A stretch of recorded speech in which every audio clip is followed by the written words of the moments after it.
Hey everybody, this is Will Scott, and you're watching the new episode of Graveyard Carz. Whoa! What? Mother, shut up. Sorry about that. This time on Graveyard Carz. We just got our firepower car back from the dipper. It's actually not in too bad a shape. We were hoping to be a little bit better, but considering some of the jobs that we've done in the past, this isn't too bad. The firepower Cuda returns from the dipper. Probably end up being one of the most talked about cars we've ever done in the history of Graveyard Carz. So Mark and Will develop a plan of attack to get this beast through bodywork in as little time as possible. Alyssa learns the vital need for organization in the parts room to keep the graveyard wheels turning. That's the prime, that's the Pink Panther right there. But when she tries to help the crew get the firepower Cuda through bodywork, What thing I can do to help you with this car? Yes, as soon as the coffees are done. Serious? Will does his best to subvert her efforts. Finally, the ghouls team up with some new Hellcat owners and head out to the dyno to see how a stock Survivor 69 Daytona compares to this modern marvel of Mopar. What I would like to know is the horsepower to weight ratio. On this episode of Graveyard Carz. They're coming to get you, Barbara. It has been established that the buried dead are coming back to life. I'm Mark Warman, and together we bring dead muscle cars back to life, to exactly the way they were on the day they were born.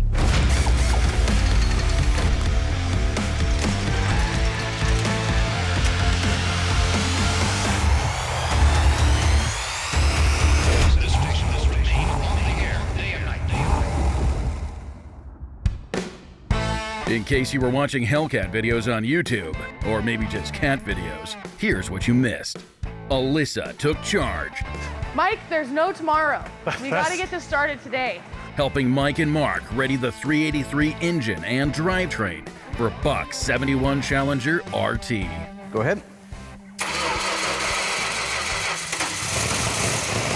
Dave and Alyssa checked off the brake lines and the formed headliner with consolette. Sounds like we're going to be getting our suspension here very shortly, so. Finally, the ghouls installed the drivetrain and got this Green Go Challenger on its own four wheels. Very nostalgic. I mean, this is what everybody ran back in the late 70s, 80s. The crew was introduced to a very special project. I'm going to open the door and show you what car it is. Kind of surprising because you've had your hand on this car already. Oh, so it should be perfect. Yeah, exactly. A super secret 71 Cuda.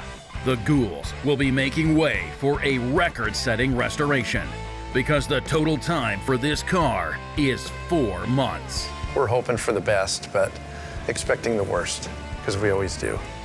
Will they be able to push it through the shop in time for its final deadline? Or are they biting off more than they can chew? So what I want to do is tell you what I'd like to have done so that you can relay that to the bodyman, because time is of the essence. We do not have the time that we normally would have to do everything, but we still want to do the same quality of job. Of course. Okay, looking right here, you see that we have some holes drilled here from an old repair. I want all these welded up, okay? You can see that it had body side moldings at one time. These need to be welded right. These need to be welded right. I want him to put a patch, which I just ordered from AMD, this lower quarter patch. Okay. I want him to put it on this and on the other side. Both of them need it. If you look at the trunk floor, I'm not doing quarters or rear body panel, so we're gonna section the trunk pan. We're gonna put it in right here in between these two, okay? You see that rotted area? Yeah. That's the stuff I want replaced. Am I bothering you with my television show and my restoration? That bothering your phone? You okay? Don't lose focus. Okay, I'm not.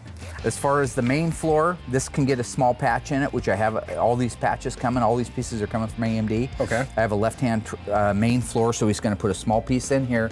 He's gonna put the 2 step wells in the back. It's already been dipped, so if it's a pinhole in a floor, panel bonded adhesive is just fine. But if it can be welded up, I would rather see it welded up. Don't let that phone bother you. Don't let it distract you.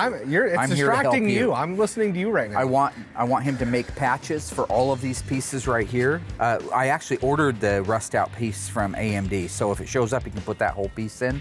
But otherwise, I want him just to make it. just to break his own. The front aprons are beautiful on this car. They don't need anything. So the first thing I want you doing is going through here, sanding everything. Double check for any holes that need to be welded up, but I don't think there are any. This was a little 318 3-speed car. And then you can go ahead and get your epoxy going on here. The other thing I want to do is I want to add the torque boxes right here. So we're building a car with a 318? Yeah. Well, that's desirable. Yeah. Well, it is to somebody. Are all your kids beautiful? Yeah. No, in the real world, not parents looking at them, but you got one that's not so great, right? No. We all do, right? No, I don't. But you love them just the same, right? You don't look at him and say, oh, you're not as handsome as Billy, and so, you know, I don't like you as much. No, you love them all. They're all cars. They're all created equally. That's constitutional, So right? we're gonna throw a V6 or a It's slant a 6 in the next one? No, but Okay. actually I have a slant 6 Charger. Anyway, all the rails, all the other stuff is very solid. So once all the welding is done, then I want you to go back in and do your DP90 on the bottom of it to protect it. Right. This is gonna be an undercoating car, but it'll be the last thing we do after we paint it. Can we paint the bottom of it? You can if you want to. Okay.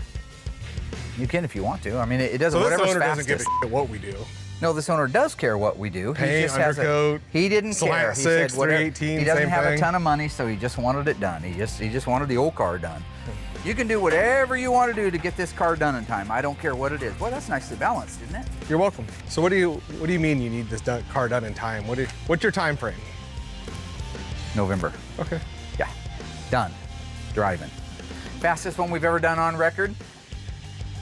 And probably just not to toot my own horn or anything, but That'd be a first. probably end up being one of the most talked about cars we've ever done in the history of graveyard cars. So the guys are all working weekends. I've already talked to them about it. Oh, you have? Yep. All Cool. 3 body men are going to work weekends. You're going to work weekends. You're going Yeah. to do whatever. No, this honeymoon thing that you think you're going to, some prima donna that works 6 hours a day. All right. I made you. I can break you. I brought you into this world. I can take you out. Okay. So if you just be a lamb fry and make sure that thing's done in time, I'll go back over to the other side and start building out all of the pods for the parts.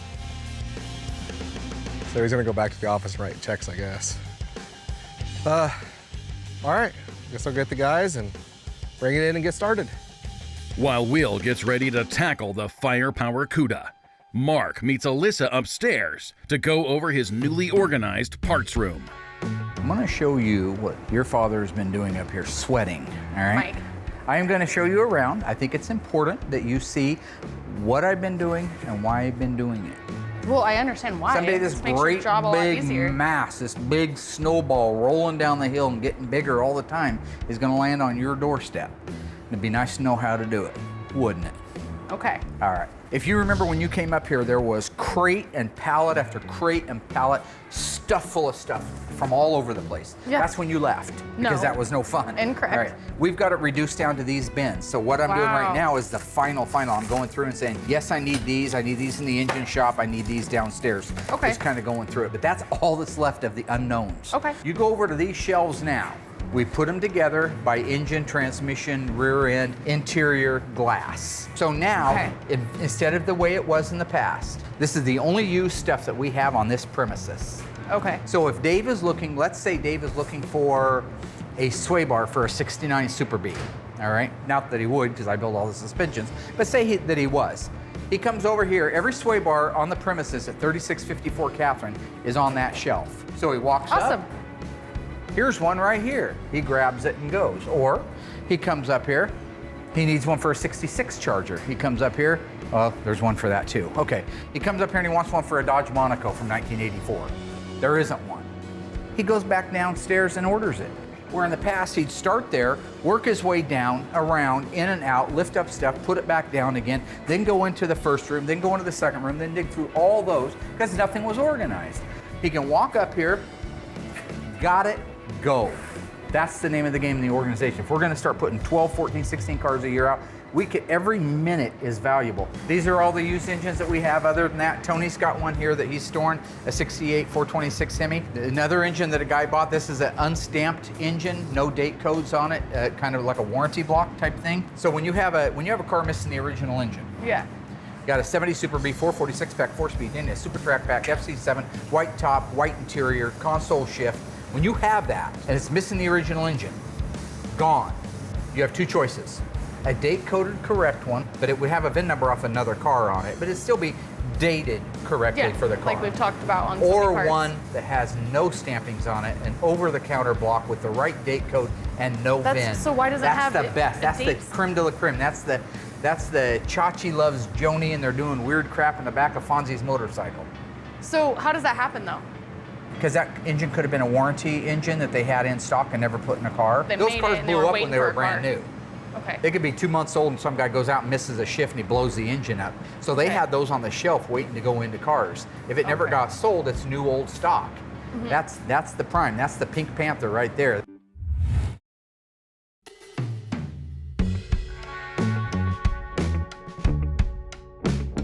The body man came out here in the yard to check this 69 GTX out for some the door hinge placement and type of bolts and stuff they were using. And lo and behold, when they swung the door open, they found a big old hornet's nest in there. So I heard them out there talking about it. So went and grabbed some of the graveyard necessity, the wasp and hornet killer. So come out here and take care of these babies for them. Body guys are a bunch of weenies. All right. Just for your information, I'm going that way, so always expecting something bad to happen when you spray a nest that big, especially there's got to be 50 or 60 of them in there, it looks like. So we'll just shoot them up real good and take off running if we have to. So, oh yeah. Oh, look at them dropping like flies. That's some good stuff, man. They didn't even come out of there. Yeah, definitely, I think this would be a perfect job for Alyssa. She could just come around here and just kind of keep all the cars cleaned out of wasp and hornets. I think that would be perfect for her. That's definitely an HR job, so I'll have to take that up with her at our next meeting, so. Hey, that was pretty easy.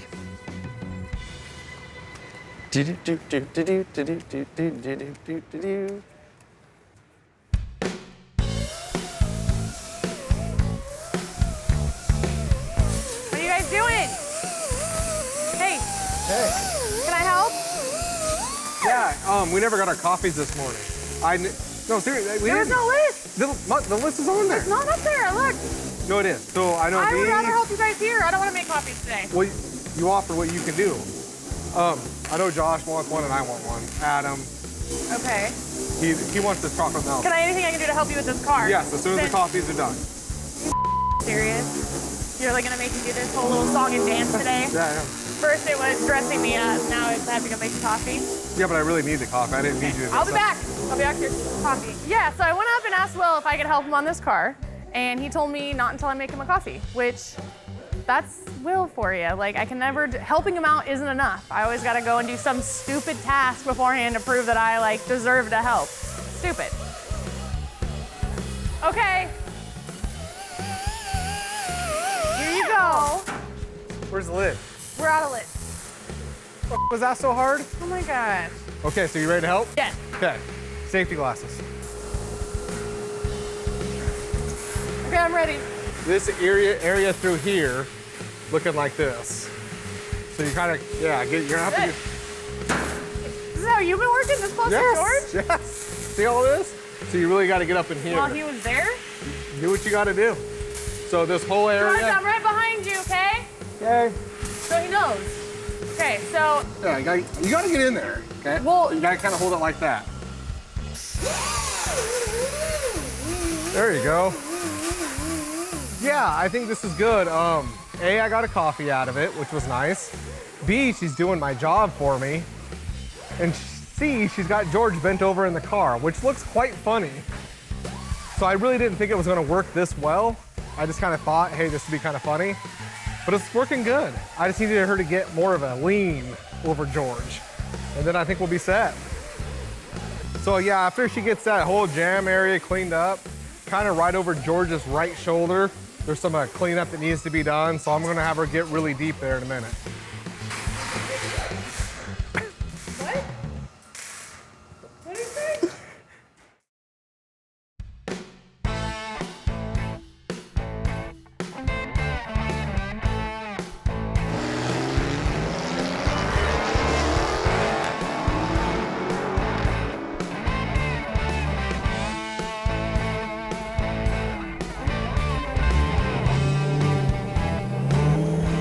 gentlemen, thank you How you for doing? coming out. What was your name? Michael. My name is Michael Juden. Me and my father, Mike, are the owner of the 2016 Hellcat. Mark Warman. Nice to meet you. Melissa. Mike and Nice to meet Michael. you. Yeah. Jeff. And Jeff, Big Jeff. All right, my daughter Alyssa. Guys. Hi. Oh, nice, nice. Yeah, we got it from that- Summers. Yeah, buddy of mine, Chuck Summers. Yeah. Yeah, my dad, he wasn't planning on getting it, but you know how it is. You go to look at a car and you end up buying her. Don't go to the grocery store hungry because you're gonna come home with a Hellcat. Right. Ever since I've been growing up, my dad's always talked about getting a muscle car. He mainly wanted a 70s Cuda, possibly a Challenger, but they were always way too expensive. I was out of town working in Detroit, and he called me on my cell phone and left me a message and said, "Son, I think I bought a Hellcat." Wow, that's a good-looking machine. I like the hood. Thank you. I don't know if you know it, but this is very AAR CUDA style. Oh, See that? real nice. That's the one that started it right there. Yep. Just a little note there for you. Oh, okay. yeah. Next time you're riding around like everything's everything, just remember, AAR started it. Yeah, very cool. Is that the B5 Blue? Yep. That would be it. Nice. Paddle shifter? Yep. Basically, this is automatic, and then you have to shift it over to the left to enter manual mode with the paddle shifters. But you could just drive it with this. Yeah. Yeah. Just okay. automatic, normal. All right. Girls like automatics. So we're thinking I want to do a little comparing with some old school. That's one of the few cars on the lot that run too. Is what it is. Most of them are pretty dead by the time they get here. But that's a nice, clean, original, old, kind of almost a survivor car. Got a ton of miles on it. The guy bought it brand new. 375 horsepower, rated 440 Magnum in 69. I thought it'd be cool, take these up to the Marcola Way Station, drive them across the deck, see what that one's real, true, live weight is with nobody in it. Same thing for this. Yeah. Then go over to a place in Eugene that does dynos. Okay. Has a dynamometer. Yeah. Take that over, do a dyno on it, take that over, do a dyno on it, and then do a comparison. Just mostly, we already know that car will blow the doors off the Daytona. There's no, it's not a mystery. Yeah. Scooby-Doo ain't gonna come out and solve it. We already know the answer. What I would like to know is the horsepower to weight ratio. Okay. I want to know exactly how that plays because dragsters, race guys, that's one of their big things, horsepower to weight, horsepower to weight. Yep. Sound good? We'll meet you out You there. ready to rock? Oh, yeah. Ready to do this Born. I thought I'd take just a second and catch everybody up on Operation Firepower. That's our 71 Barracuda. Since it got back from the dipper, we've really been burning on this thing. So I've got all of the under hood stuff done. There were a few holes that needed to be welded up. There were some dents in there that needed to be repaired. This is all your inner apron area, core support, upper cowl panel. All that's done and now setting in epoxy, all right? We're putting in sections of floor. It was a really nice car. And so, yes, if it was a customer's car, something I was doing for a client, I probably would have I would have had more time, number one. I would have had more budget, number two. And we'd have put complete floor pans in it. In this case, we have no time, we have no budget, and the rest of the floor surrounding the area where we're putting the patches was perfectly fine. So this is kind of a bit of old school how we're getting to our finish line with this one. Once he's finished with that, he'll put the rear stepwell pan in, that's down here. Right now he's putting this main section in, which is the front half of the right floor pan. Now one thing that's cool is with Auto Metal Direct, you can get just one half of the floor, left half, the right half, or the whole thing is one thing. I knew that was a bad idea. Is it burning Yeah, through? it's blistering the undercoating. Mark gets in these modes where he's like 100 miles an hour, which is awesome. Problem being is he wanted these undercoated with the spray and seam sealer now. Not tomorrow, now, because there's no tomorrow, it needs to be done now. So now, as opposed to being ahead of everything, we have to go back and fix that because he needed it done now. So sometimes he gets a little overly excited, and now we're already just a few days into this project, and we're going back. Getting ready to order lunch. You want me to get you some French fries and a wah shake? What are you crying about, man? Get your job done. I'm a businessman. This is what I do. This is why you sit in the office. Well, what does that hurt? I got more done sitting in the office than you do in an entire month. So, yeah. Well, you're nice the try. owner of the company. You should. Yeah. Okay, that's a great answer. That's you. the loser's credo. All right. Don't get too close behind. Yeah. You. Good point. Not that there's anything wrong with that. The Firepower car's here. Everybody's hard at work in the body shop on the Firepower Cuda. So I'm gonna take some time to catch up on Buck 71 Dodge Challenger. I'm gonna go ahead and start with his driver's side mirror. I'm gonna try to get some glass in the car, but it's always nice to get that driver's side mirror in first. That way you can get to all the fasteners without that glass being in the way. So I'll go ahead and slide in the remote cable, get it fixed down on there, get the screw set in, get her tightened down, and I'm ready to go on the glass. Before I install my driver's side glass, I always like to put some tape down over the painted area, and in this case, the chrome mirror. I want to protect that a little bit too from getting scratched, or actually from the glass getting scratched. I like to put the main part of the track, the front part, on the actual glass before I drop it into the car. Makes it a lot easier for me to put it in. And so with that track in place, I can drop it in as one unit. Now that the driver's side glass is in, I'll go ahead and do my upper door rubber. Upper door rubber, I kind of put a little bit of weather strip adhesive every 4 to 6 inches or so, and go ahead and install the rubber up and around and get it firmly into place. Okay, now that the driver's side's pretty much under wraps, I'm gonna go ahead and move to the passenger side. Same thing as the driver's side. I start with the mirror. In this case here, it's a fixed mirror. Driver's side was a remote mirror. This car had a cool option, having dual chrome racing mirrors, which is really nice. A lot of cars only had a single mirror. And after installing that, I go ahead and put my regulator in, go ahead and drop my glass in with all my tracks in place, get everything set, upper door rubber put in. After I get all that set up, make sure the door, glass rolls up and down correctly.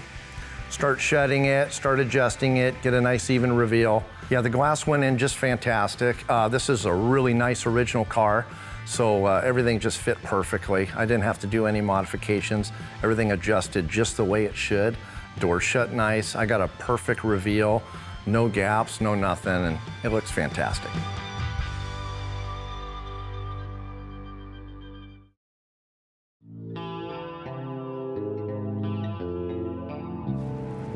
Will. What's happening? Hey. So I just talked to Dave, and he said something about killing wasps. Okay, that makes sense. I didn't think it made sense either. No, I said it makes sense. How does it make sense? Human resources. You're a human resourcing wasps. Okay. So go into the mixing room, and I think underneath there is a paint suit. No, I'm not listen, doing just this again. Hear me out. Seriously, do you want to go out there with bare skin? Yes or no? Are these aggressive wasps? They will be when you shoot them. Okay, so I have to dress up like that again. It's for your protection. Alyssa is truly like a sister to me. I love her with all of my heart. With that being said, you always have to have fun with your sister. You can't just let her just come in here and just do whatever. You gotta give her a little hell. But the hell that I give her is just humor for the people at home and myself. So she's not getting hurt. There is a chance she could get stung, but it's a little excessive what we're doing. But her best interest is always at heart. Okay. Really? No. You're a beekeeper. Embrace it. Are you serious? Yes, I promise you look like a beekeeper. I'm not a beekeeper. Today I'm going you to kill bees. Right, but I think they do the opposite. don't know that. Okay, so let's head outside. What is this? Okay, this is just to get you loosened up in case you have to run. You ready? Yep. Go. Oh, Whoa, what are you doing? this is right. It is so wrong. You got it. Okay. And back. This way? Sure. You gotta pick your own path, I see. All right, see? How'd I do? Good, except you went in instead of out, but that's fine. Alyssa puts bee wrangling on hold to join her father and the new Hellcat owners for a weigh-off. It's time to find out how much each car weighs before we test them out on the dynamometer. Those two measurements will give us the weight to horsepower ratio. Right now we're at the Marcola Way Station down the highway here heading into Springfield on Marcola Road. The last time we were here was back in season 1. I did it, 130 on wet roads. That's adventurous, we're stupid. It's kind of cool because that's nostalgic for me to be able to come back out here. What we're wanting to do today is wanting to do a real live version weigh-in of the Daytona Charger and the Hellcat. You can trust all the magazine numbers and the articles, but I just like to see it for myself. I'm gonna put the car at 4050. That's my weight on the Charger Daytona. Well, you're already That ain't wrong. bad at all. 43.20. All right, Port, get out. What? You guys laughing. I honestly have no idea, so I'm just gonna take a wild guess and say 4,100. Dang, it's under 4K. That's crazy. Good Lord, you weigh a lot. Are you sure it's me? Well, I don't know, you got out and that thing started squeeching and flipping like some kind of a slot machine. Okay, Dad. 39.60, not a bad guess, not a bad guess. 39.60. That's real, because that car's pretty complete. The jack and the spare are even in it. I mean, that car's real complete. All right, pull it off. I would expect both of them would be within a reasonable range of that. And I think Chrysler's calling that one in at 45, 46, somewhere on the Hellcat. It sounds nice, though. Right there. Right there. Good. Stay in there and let it calculate. Probably guess the Hellcat to be somewhere between 4,400 and 45, so I'll go with 4,450. Want to see what you weigh? I'm about Holy. 150. 2.5 tons, man. I know. I told him we were gonna be close to 5K. All right, hop out, muscles. You got to get off the scale there. Oh, I was 10 pounds off. That's a pretty good guess. It's in the magazine. How the hell's that a guess? I said it was Mine was a real guess. Well, you're 10 pounds off. Yeah. All right. Probably fuel, right? Probably just fuel. I might be a spitter So in there. 44.40. Yeah. Okay, now we got our weigh-ins. Looks like we're talking 480 pounds difference. The Hellcat to the Daytona.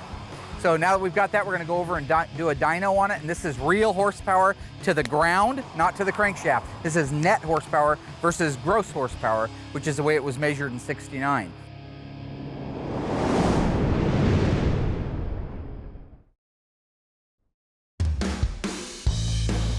All right, we're working on our 71 Dodge Challenger door. I learned something new today with the regulators. A lot of the 70 stuff is 70 specific.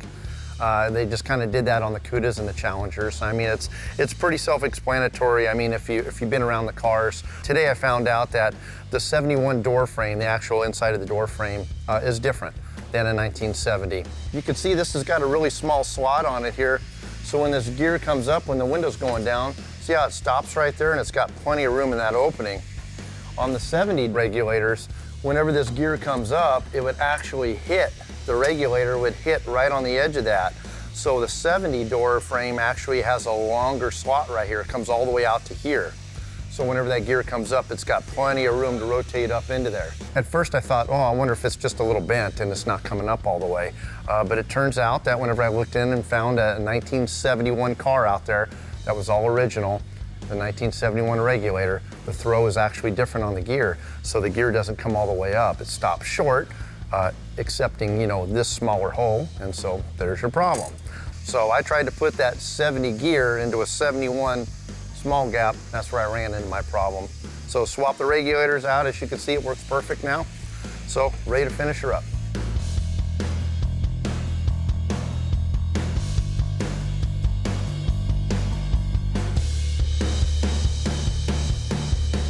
Right now we're over in Eugene at a shop called FTW Tuning.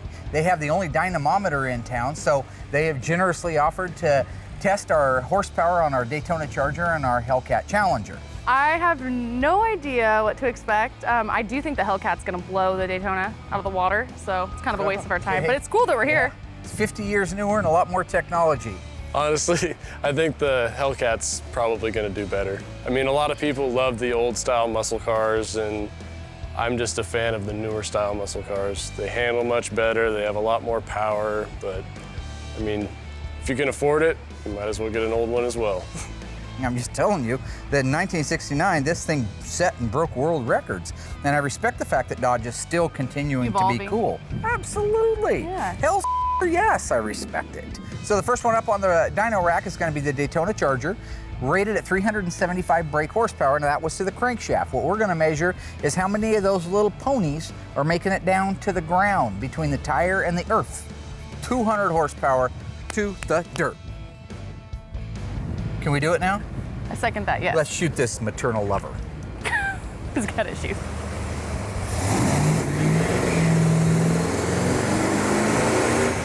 I'm not worried about anything going wrong. It's just I can't really run this car too hard. We're getting ready to start the restoration on it. Had him run on the safe side at 5,000 RPM because it is an older engine. I don't want to do anything crazy. So I did, it sounds really good and healthy, but it was putting out about 205, because my guess was 200. So I told him to take up a couple hundred more RPM, maybe to 54, 55, and see what it was going to put out. So that's what he's doing now.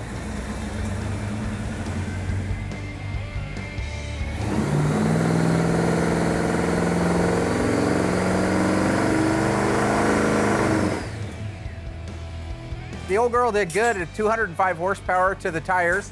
I mean, that's pretty good horsepower on an old car that's worn out, you know, that hasn't been restored yet. Might bring it over after we're done building the engine and see how it does, you know.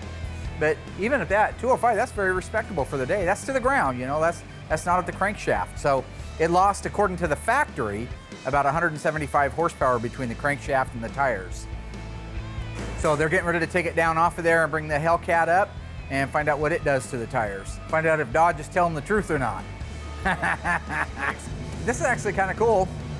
I haven't been around a Hellcat up close, so just driving over here, the sound of it definitely is impressive. I mean, it's an all business engine. It's set up that way. It'll be interesting to see the difference. Our old car, the Daytona, it uses a fluid-driven torque converter that with RPMs and pressure, it locks up. This one has an electronic lockup converter, so the minute he goes into it, it's like driving a stick shift. There's no give, there's no play, there's no slip. So that's a huge advantage.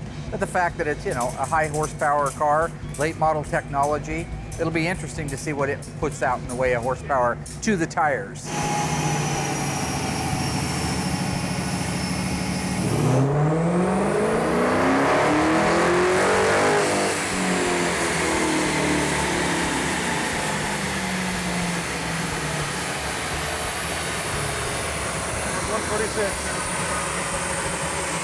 Your Subaru sound like that?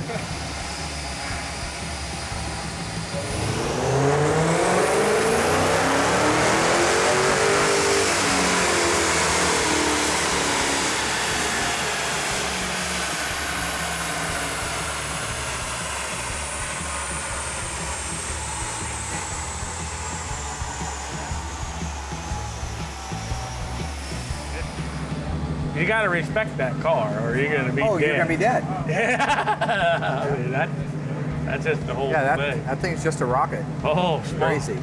I'm so proud of Dodge. I mean, they were doing it back in the day, and they're doing it now.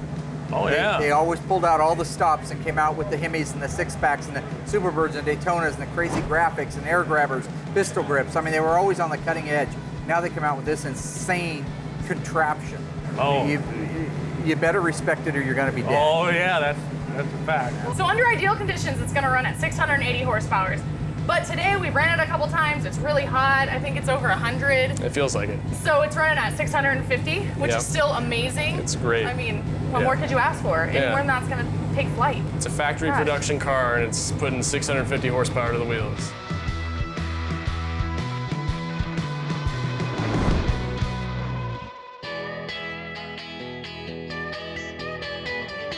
Even with the harsh deadline Mark set for the firepower CUDA, the crew still has to make progress with other cars, including the iconic General Lee Charger.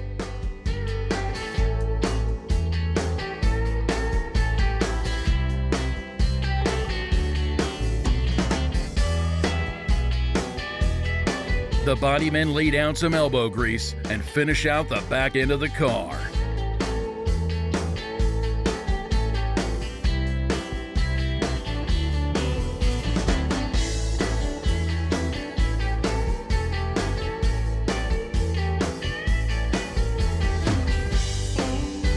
Well, okay, so there you have it, right? Yep. In a nutshell. Now, Yeah. I haven't done the math yet. I'll do that, and I'll send you an email. But my Okay. guess is... It's gonna take him that long. That was pretty Have cool. you ever had the throttle like that? No. Are you ever going to have the throttle like that? I might take it up to Woodburn. That'd be fun, huh? Yeah. Get some slicks for it. What are they supposed to turn off the showroom floor? Does anybody know what the ET is? I don't. I know a guy from SRT was saying if you put slicks on it, that it could run a 10.8. It's insane. Yeah. That's a fast quarter mile. That's a fast quarter mile. Well, it was a lot of fun. I really appreciate you guys bringing it out. I really do. Thank you for having us. You're Big Mike. Yeah. You're Michael. Yep. And father and son, Nice to meet you. I assume. Nice to And meet you. uncle. Nice, Yeah, nice. yeah. Yep. Nice to meet you too. Well, listen, I appreciate it. I got to get this whole thing put back in line before the owners see it's missing. You guys have a good, safe trip home, and I appreciate you coming down. You too. Thank you. All right, bye-bye.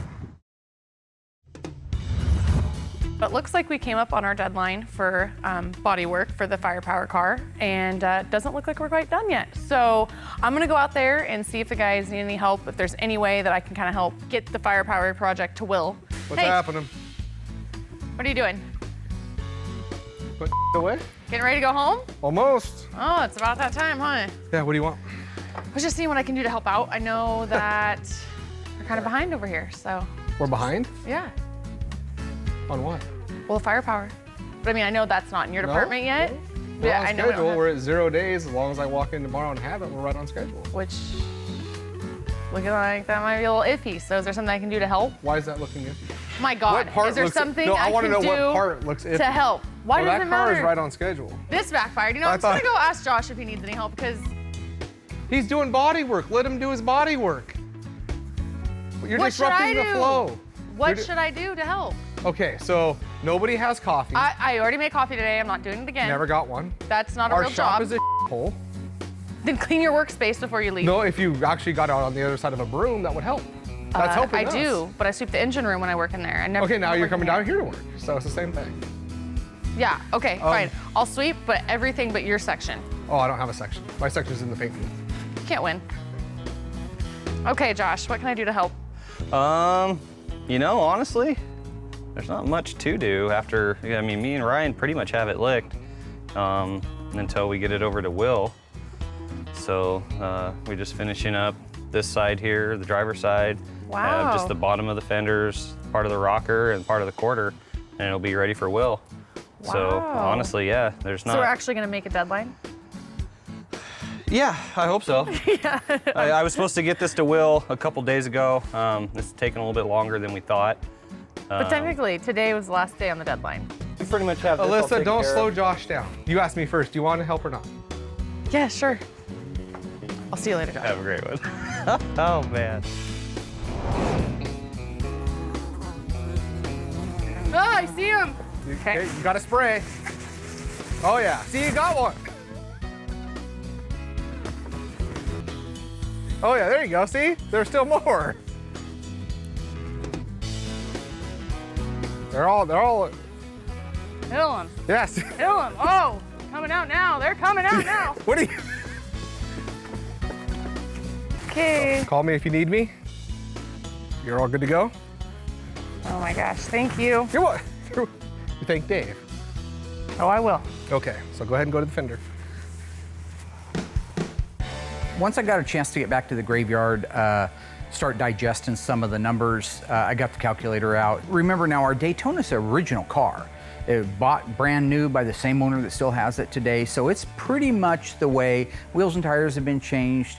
Chrysler, when they weighed them, they were dry weight. Ours probably has some fluids in it. It's got your oil, transmission fluid, stuff like that.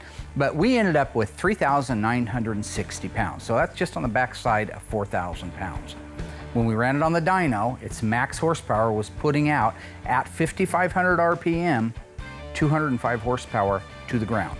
That rear tire was creating, right where it married the ground, 205 horsepower. The Charger Daytona, it was a unique car, unique styling, unique idea behind the concept of the nose cone and the wing on the back. It was designed for one purpose, and that was to go around that track at NASCAR as fast as it could. And it did that. It won 22 or 23 races over its time period before it was banned. It also held the record, the first car at NASCAR to go over 200 miles an hour. So this is a pretty world-class design for its day. Now let's fast forward 40 some years, all right? The Hellcat, amazing car, everybody's talking about it, right? 2016 model car. We took it out and weighed it, weighed in at a total weight of 4,440 pounds. That was wet, again, it had fuels in it, which Chrysler usually weighed them dry. Took that over to the dyno, all right? That one at the same, ironically, at the same RPM of 5,500, was creating 681 horsepower to the dirt. to the ground. That's a lot of earth being moved. That's an amazing task. A heavier car, yes, but way more horsepower. Now let's crunch that down a little more. The Hellcat, 2016 Hellcat, nasty fast car, creates 0.15 horsepower for every pound of the car. All right, put that into perspective, okay? Our Daytona Charger is 0.05 horsepower for every pound of the car. The Hellcat has 3 times more horsepower to weight ratio than the 1969 Dodge Charger. And that's just amazing. That just shows you how much technology, number 1, has gone into the cars today, and 2, that Dodge is still on it, still doing great things. That's pretty amazing. I love this kind of nerdy stuff, so for me, this was a great visit to the dyno shop. In case you got distracted with Hellcat videos again, here's what the ghouls knocked out so far. Fastest one we've ever done on record. The Firepower CUDA came back from the dipper, and Mark made a game plan for Will to oversee its progress through the body shop. Under Mr. Scott's watchful eye, the CUDA made it to day 0 with help from Josh and a little help from Alyssa. Mark gave Alyssa a primer on staying organized. If it never got sold, it's new old stock. That's the prime, that's the Pink Panther right there. And how parts are the lifeblood of the shop. Dave cranked out the door glass and trim on Buck's 383 Green Go Challenger RT. Mark got to meet some fans and test their new Hellcat against a stock Survivor 69 Daytona at the dynamometer for some real-world numbers and a sobering reality check. Finally, Alyssa took a course on WASP management, but will she pass her final exams? Yeah, definitely. I think this would be a perfect job for Alyssa. Are you serious? Yes, I promise you look like a beekeeper. I'm not a beekeeper. I'm Today going you to are. kill bees. Right, but I it's, think they do the opposite. don't know that.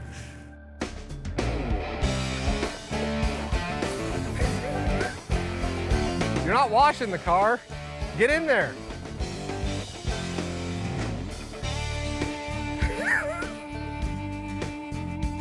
Got one. Got him. Got him. Got him. That's all I can take right now. Okay. You okay? Okay, so you got the. Stressful. Oh, well, I know. That's It's like what, a real life video game. This is video game? Like Grand Theft Auto? I don't know how you can wear this hat all day. It's hot. Okay, well, they're still coming out. So, you got a good feel for everything? Look at all of them. Look at all of them dead on the ground. Oh, dude, there's a lot there, actually. Yeah. See? You just made my job safer and Dave's. You're welcome. All right, keep it up. There's the high five that you and Dave do every time something good happens in your life. So you should be good from this. What? What the f is that? Okay, well, keep up the good work, and I think I'm gonna call it a day.